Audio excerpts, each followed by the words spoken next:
The Samnite Wars. During the 40 years after the Second Treaty with Carthage, Rome rapidly rose to a position of hegemony in Italy south of the Po Valley. Much of the fighting during this time consisted of 3 wars against the Samnites, who initially were not politically unified, but coexisted as separate Oscan-speaking tribes of the central and southern Apennines. Rome's expansion was probably responsible for uniting these tribes militarily to oppose a common enemy. Both the rugged terrain and the tough Samnite soldiers proved to be formidable challenges, which forced Rome to adopt military innovations that were later important for conquering the Mediterranean. Despite its brevity, 343 to 341 BC. The First Samnite War resulted in the major acquisition to the Roman state of the rich land of Campania with its capital of Capua. Roman historians modeled their description of the wars beginning on the Greek historian Thucydides' account of the outbreak of the Peloponnesian War between Athens and Sparta. Nevertheless, they were probably correct in stating that the Campanians, when fighting over the town of Capua with the Samnites, allied themselves with Rome in order to utilize its might to settle the quarrel. If so, this may have been the first of many instances in which Rome went to war after being invited into an alliance by a weaker state already at war. Once invited in, Rome usually absorbed the allied state after defeating its adversary. In any event, Campania now somehow became firmly attached to Rome, and it may have been granted Roman citizenship without the right to vote in Rome, civitas sine suffragio. Campania was a major addition to Rome's strength and manpower. The absorption of Campania provoked the Latins to take up arms against Rome to maintain their independence. Since the Gallic sack of Rome in 390 BC, the city had become increasingly dominant within the Latin League. In 381 BC, Tusculum was absorbed by being given Roman citizenship. In 358 BC, Rome created 2 more rustic tribes from territory captured along the Volscian coast. The Latin War, 340 to 338 BC, was quickly decided in Rome's favor. Virtually all of Latium was given Roman citizenship and became Roman territory, but the towns retained their local governments. The large states of Praeneste and Tibur maintained nominal independence by becoming Rome's military allies. Thus the Latin League was abolished. But the legal rights that the Latins had enjoyed among themselves were retained by Rome as a legal status, the Latin Rite, ius latii, and used for centuries as an intermediate step between non-Roman status and full Roman citizenship. Rome was now the master of central Italy and spent the next decade organizing and pushing forward its frontier through conquest and colonization. The Romans soon confronted the Samnites of the Middle Liris, modern Liri, River Valley, sparking the Second, or Great, Samnite War, 326 to 304 BC. During the first half of the war, Rome suffered serious defeats, but the second half saw Rome's recovery, reorganization, and ultimate victory. In 321 BC, a Roman army was trapped in a narrow canyon near the Caudine Forks and compelled to surrender. And Rome was forced to sign a 5-year treaty. Later Roman historians, however, tried to deny this humiliation by inventing stories of Rome's rejection of the peace and its revenge upon the Samnites. In 315 BC, after the resumption of hostilities, Rome suffered a crushing defeat at Lauchuli. Ancient sources state that Rome initially borrowed hoplite tactics from the Etruscans, used during the 6th or 5th centuries BC, but later adopted the manipular system of the Samnites. Probably as a result of Samnite success at this time. The manipular formation resembled a checkerboard pattern, in which solid squares of soldiers were separated by empty square spaces. It was far more flexible than the solidly massed hoplite formation, allowing the army to maneuver better on rugged terrain. The system was retained throughout the Republic and into the Empire. During these same years, Rome organized a rudimentary navy, constructed its first military roads. Construction of the Via Appia was begun in 312 BC, and of the Via Valeria in 306, and increased the size of its annual military levy as seen from the increase of annually elected military tribunes from 6 to 16. During the period 334 to 295 BC, Rome founded 13 colonies against the Samnites, and created 6 new rustic tribes in annexed territory.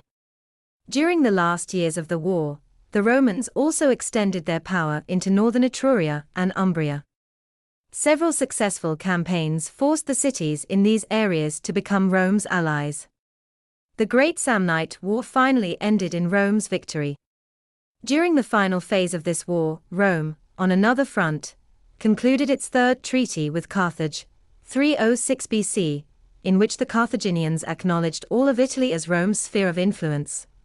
The Third Samnite War, 298 to 290 BC, was the last desperate attempt of the Samnites to remain independent. They persuaded the Etruscans, Umbrians, and Gauls to join them. Rome emerged victorious over this formidable coalition at the Battle of Sentinum in 295, and spent the remainder of the war putting down lingering Samnite resistance.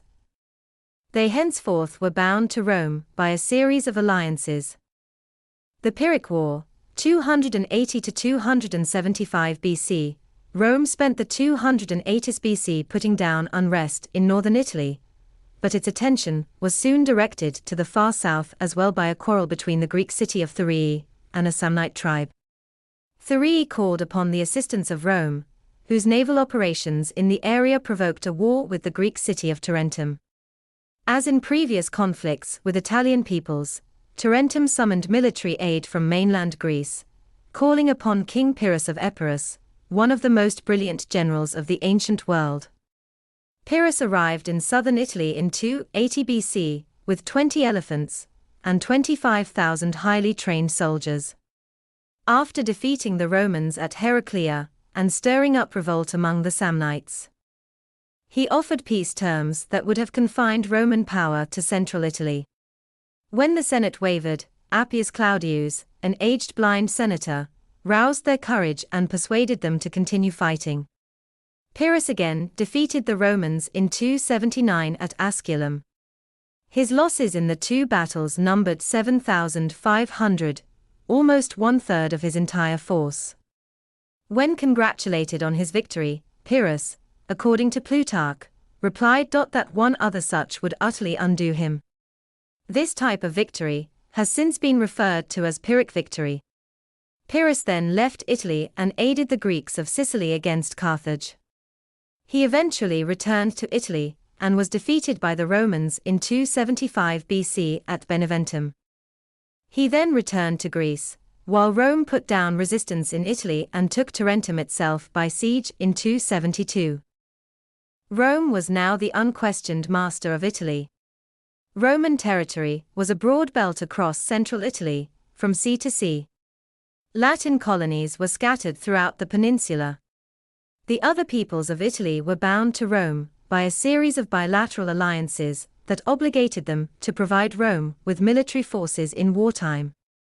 According to the Roman census of 225 BC, Rome could call upon 700,000 infantry and 70,000 cavalry from its own citizens and allies.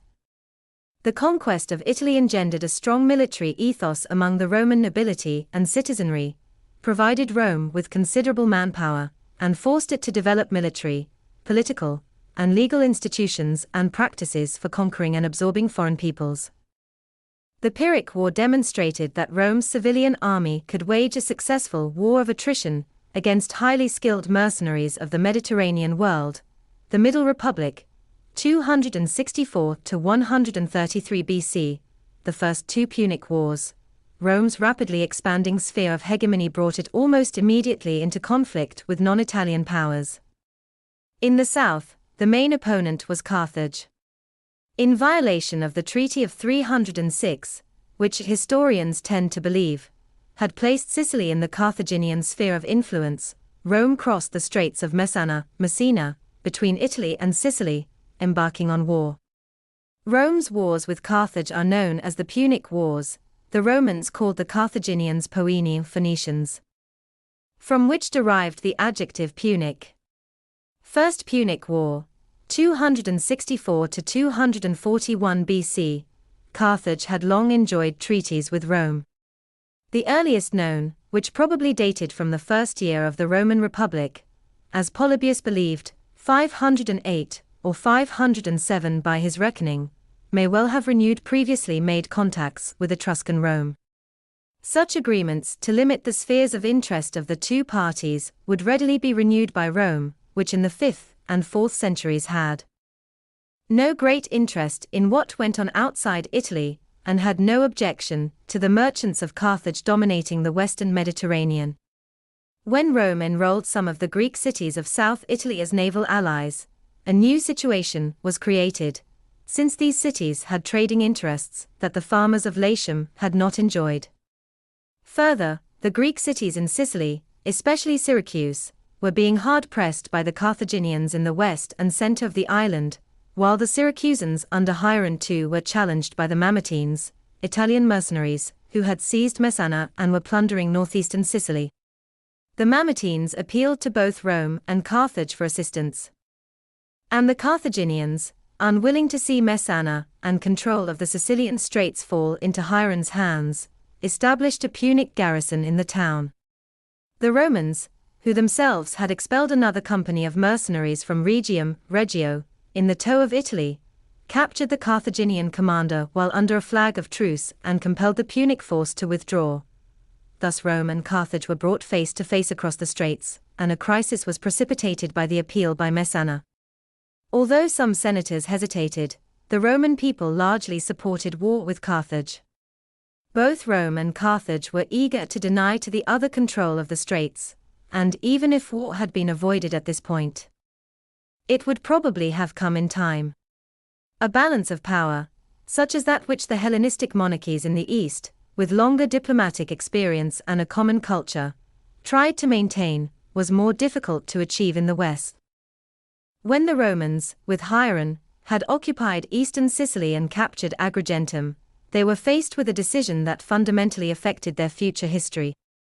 If they decided to try to drive the Carthaginians completely out of Sicily, they would have to smash the Punic navy, and, since they had virtually no ships of their own, they would have to build a fleet. However, they were practical as well as determined, and before long they had over 100 ships ready. More surprising was the success that attended this fleet, when it first went into action off Milozzo, in 260 and defeated an enemy with centuries of seafaring experience. After this victory the Romans in 256 boldly sent an expeditionary force to Africa to attack Carthage itself. But this daring adventure, under Marcus Attalus Regulus, ended in failure. The war dragged on in Sicily, where the Carthaginians were gradually confined to their western fortresses of Drepana, Trapani, and Lilybaeum, Marsala. When their fleet was finally defeated off the Egadi Islands in 241, they capitulated. By the terms of the settlement they agreed to evacuate Sicily as well as to pay Rome an indemnity, but they remained an independent power. Second Punic War, 218 to 201 BC.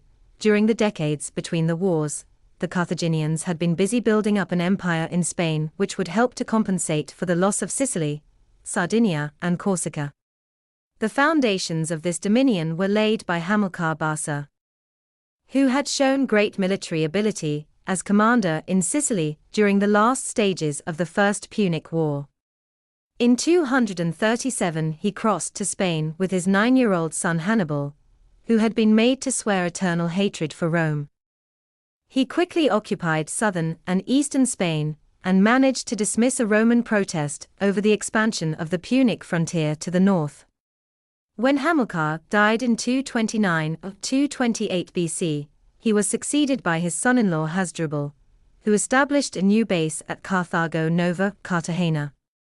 In 226 to 225 Hasdrubal made a treaty with the Romans, by which he agreed not to cross the Ebro River with an armed force, while the Romans possibly assured him that they would not interfere with his conquests south of the river.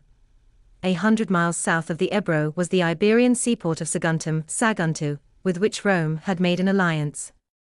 If this was negotiated before the Ebro Treaty, then presumably the alliance was virtually annulled by the agreement. If Rome accepted the alliance after 226, it infringed the spirit and perhaps the letter of the treaty.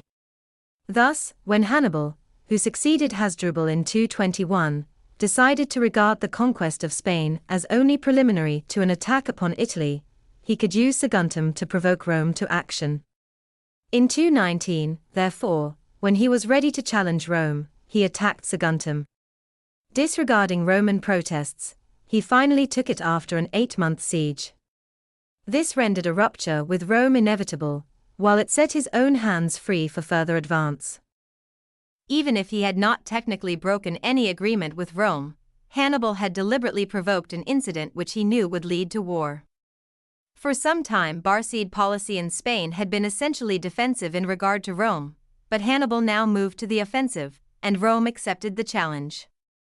Apart from the unprovoked seizure of Sardinia, Rome's policy after the First Punic War had not been deliberately aggressive.